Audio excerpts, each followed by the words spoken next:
So, good evening. We have a special guest this evening. Adolfo has a background of over 17 years of experience in the software industry, and he served as a consultant, architect, and he also had some sales roles with over a decade in pre-sales. So we are super excited to have you this evening, Adolfo.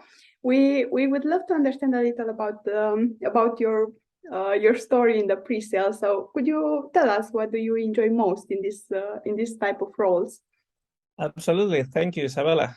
I'm very glad to be here.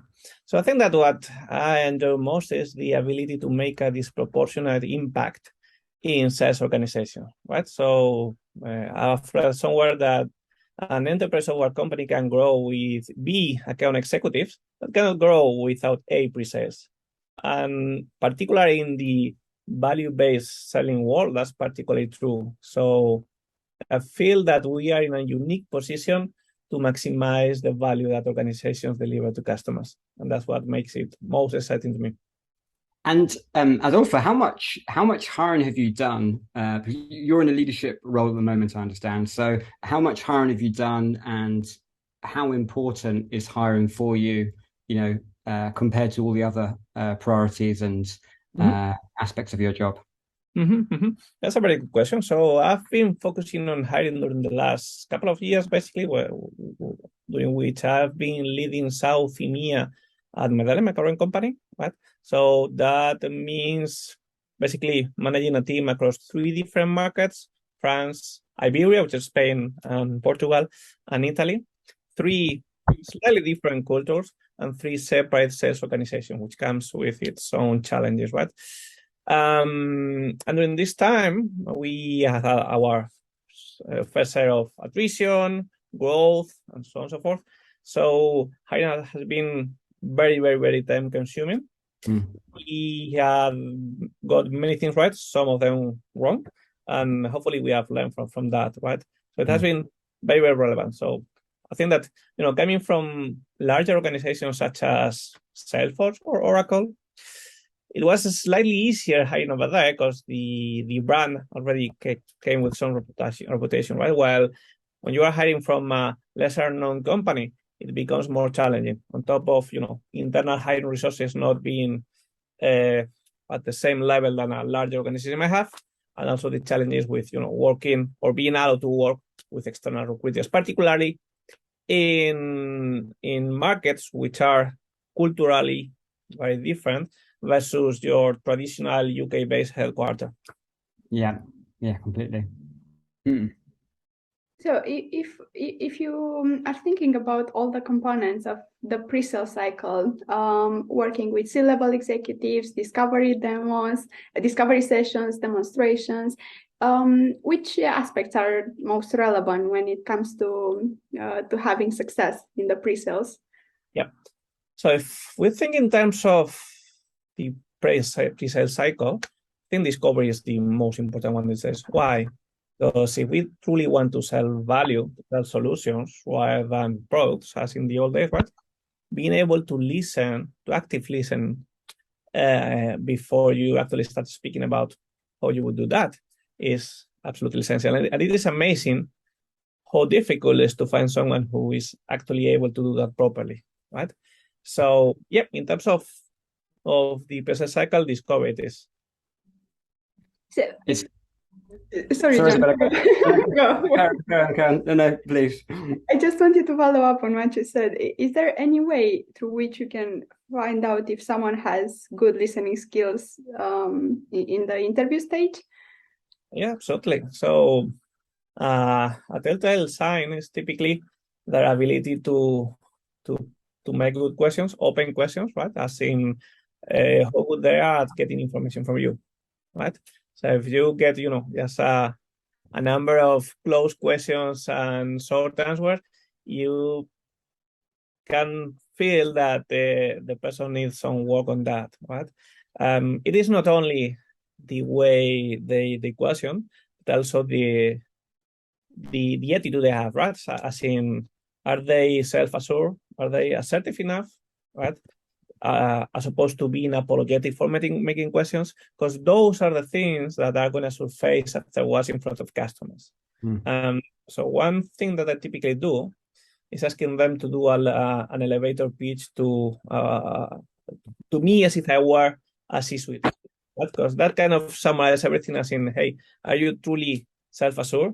Are you convincing? So it's a test of communication, influencing skills, right?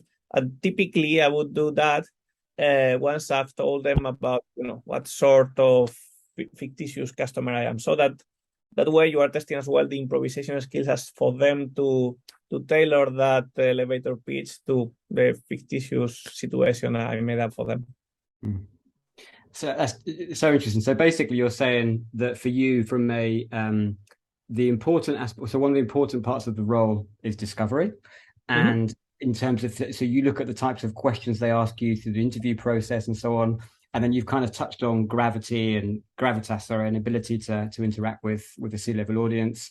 That's great. So just moving back to discovery for a second. So what we found from the survey that we're doing so far already is that it rates in the top 3 of important aspects of the role. So you've got, working effectively with account executives, demos, and then also discovery. And then if you look at demos, for example, 81% of hiring managers have a job sample. So they'll ask somebody to do a demo in the interview process. I don't know if that's the case at Medallia, but then that percentage drops down loads for discovery. So it's almost like there's a recognition that discovery is really important, but at the same time, it's not given the same weight in terms of having a specific element of the assessment process in over the interviews. So I don't know what you think about that. If you think that there potentially could be a reason for that, why do you think that happens? Yeah, that's a very good point, and it actually is something that happens often. I think that when you do a panel, you typically don't do discovery because that would make it a bit difficult to have comparable results across interviewees, right? Yeah. So what we typically do is to provide either a business case, or typically we allow the customer to choose one customer, fictitious or real, right? And basically develop a session for a C-suite audience as if it were a real customer. And for that, we ask for a demo, which actually happens to be optional, right? So our focus is more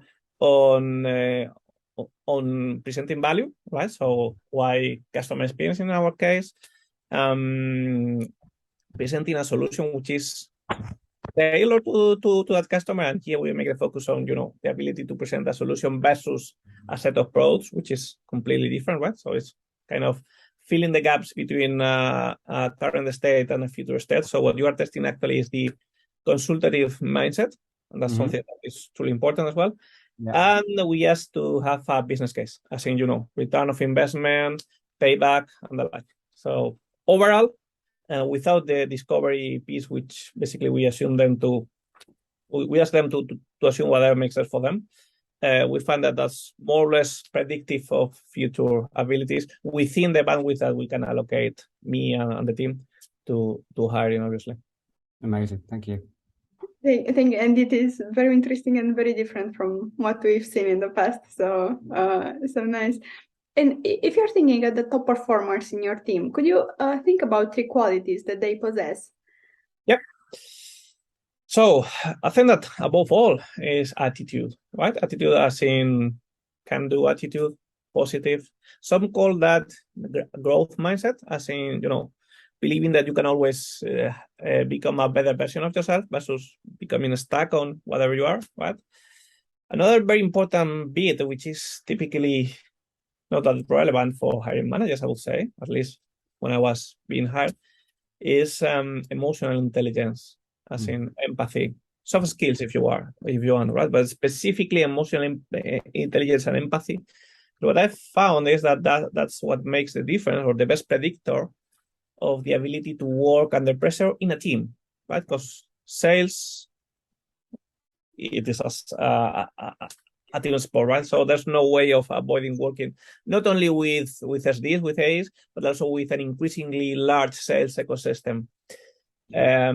So emotional intelligence and empathy, along with attitude, I think those are the foundations of the resilience and the tolerance of uncertainty that we are always looking after. But it's not easy to diagnose or to understand whether that will be present unless you look for things that can be more easily measured, as in testing for empathy. Amazing. So you're talking about positivity, growth mindset, emotional intelligence, empathy, and these are all really I would qualify them all as soft skills. And time and time again, hiring managers that we speak to come back to these kind of characteristics as the most important foundation. And then the more of a hard skills fit there is, the better. But these are kind of non-negotiable aspects. Okay, good. So before you touched upon it sounds like hiring has generally gone well, and you've got a good hit rate in terms of people that have been successful on the role. There's been learnings along the way. That's completely normal. If you think back, and obviously we don't need to go into details in specifics, but if you think back to missed hires in the past or hiring processes where you thought one person would turn out in one way and they've turned out a different way, what kind of learnings have you taken from that? Like, how have you changed in terms of your assessment process? Yeah. So I think that the most important learning is that it is always preferable waiting rather than making a wrong hire, right? So waiting for that A versus getting a B or C. Yeah. However, that's easier said than done, right? Because typically you have your pressure and you have an opening that if you don't take, will go elsewhere.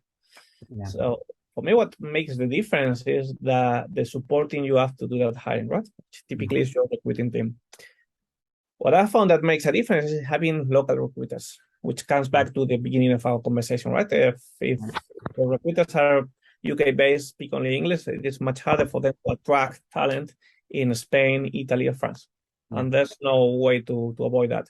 The only way is actually working with local partners. And that has to do with company policy. We haven't been super lucky here, but that's something that I keep pushing focus. Having, that local recruiting partner is absolutely essential.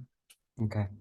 And sorry, Isabel, I'm just going to jump in with one question before I know that you're going to ask one next. So, so first of all, what you said there around, I had a hiring manager who said to me once, his expression was, if there's doubt, there's no doubt in terms of candidates. So if you're kind of, I'm not sure, then it's just probably worth continuing the search for additional candidates. And I think that generally is correct. And in terms of learning, so you talked about local recruiters. So that's kind of the creating the pool of candidates to assess from. Have there been any learnings in terms of assessment? Or has it been mainly on how to create that pool in the first place? I think it's more of the latter, right? So the main challenge we have had is that it has been super difficult. Challenges finding people. Yeah. So that's something that is particularly true in South Europe. The most frequent type of pre-sales is technical pre-sales, right? So which is kind of programming, getting an understanding of programs, applications, integrations, which is something that is not that related to value-based selling, right? So after 2 years, basically what I did was creating a model to educate recruiters, right? Which was based on 3 different components. And those were pre-sales, which are your typical solution engineering, right? Plus 2 more. One was consulting, as in, business-facing consulting, and then experience management, which is domain-specific, right?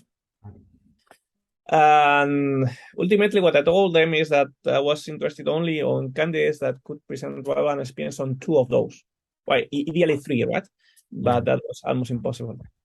And what we found finally is that those candidates that had both consulting and experience management backgrounds were easier to find and typically were more successful than those having a pre-sales background.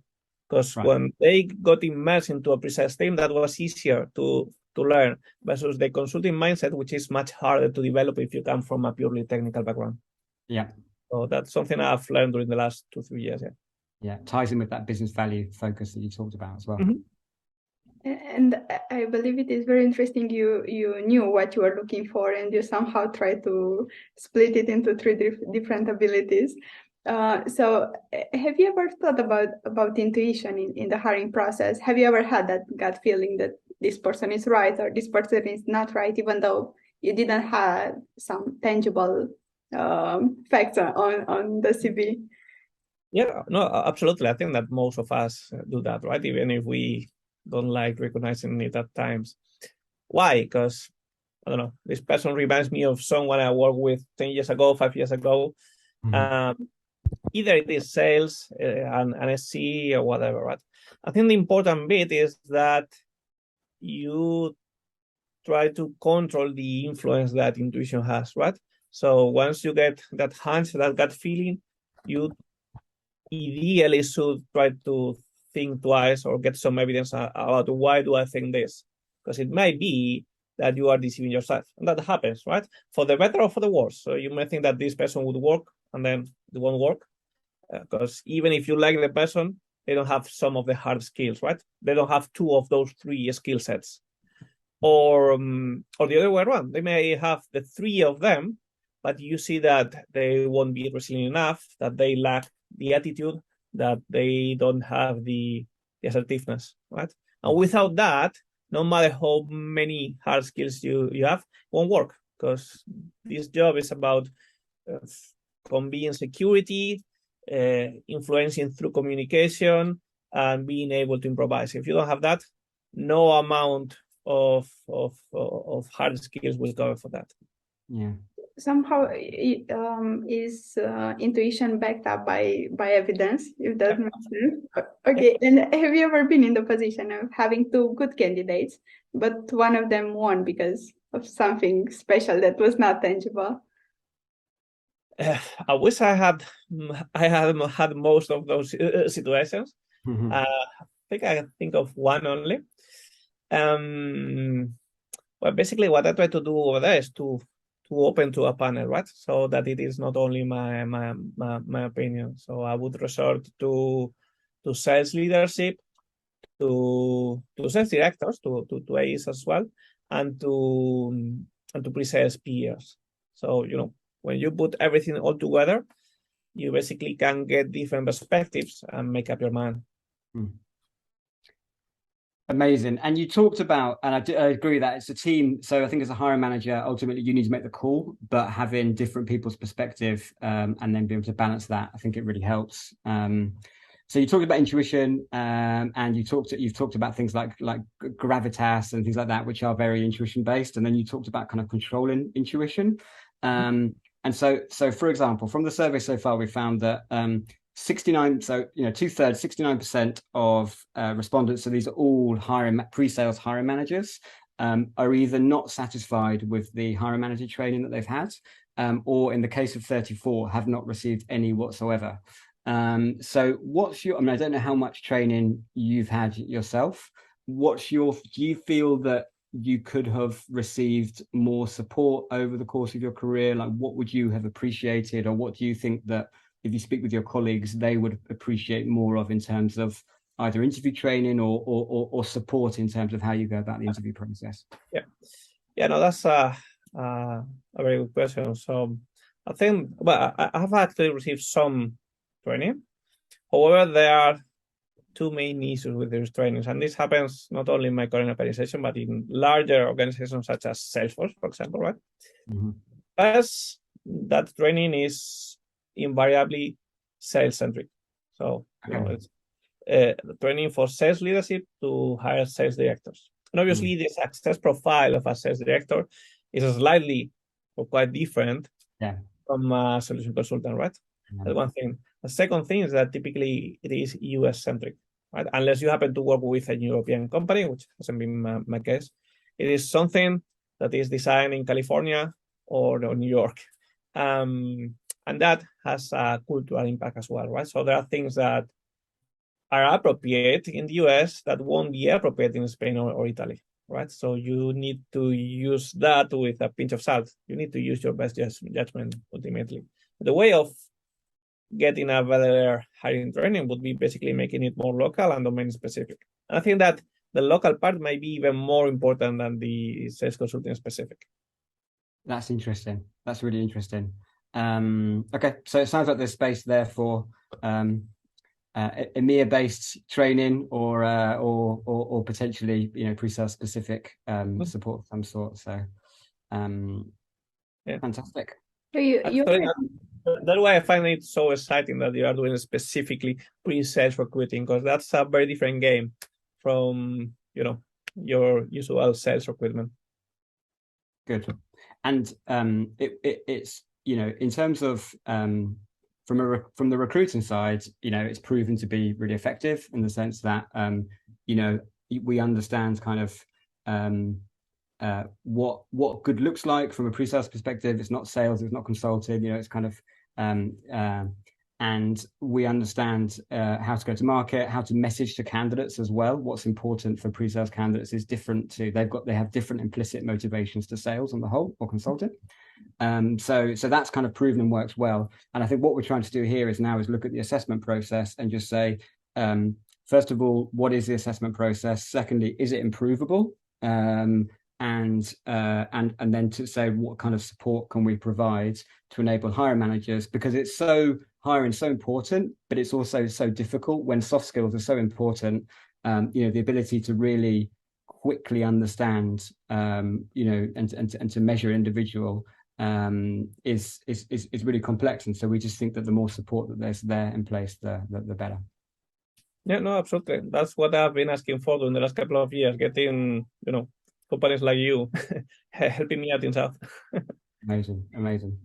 And Adolfo, if you are thinking about your team or in general teams, what is your perspective on personality diversity? Like, do you think it is good to have diverse people in your team? Because in psychology, there is a saying that it is good to have conflict on the task, but it's not good to have conflict in terms of personality.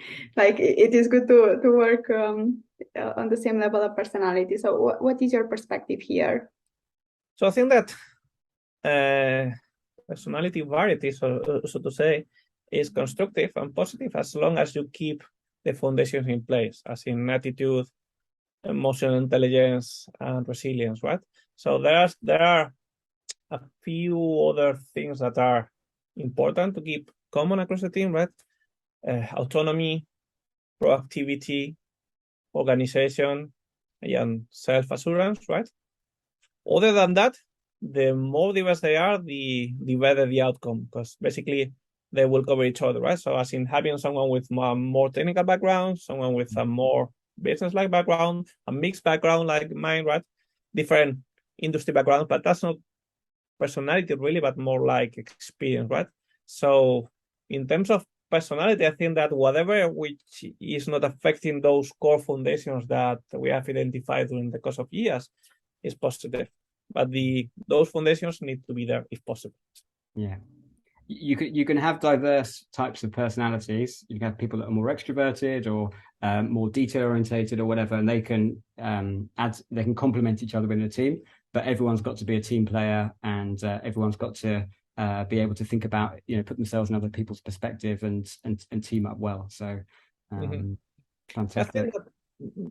Things like introversion are okay as long as that doesn't affect your ability to properly communicate on a self-assured way, to influence, to improvise, right, or to listen actively, right? So that can be approached from an extrovert or introvert perspective, and each of those come with pros and cons. So as long as those are there, I'm all for diversity. Amazing.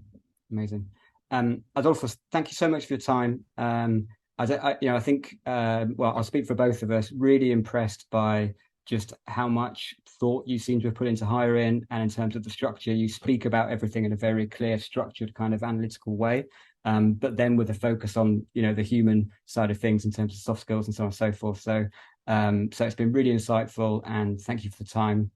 And that's everything from our side. Thank you. It has been a real pleasure. I'm looking forward to meeting you again. Good. Thank you so much, Adolfo.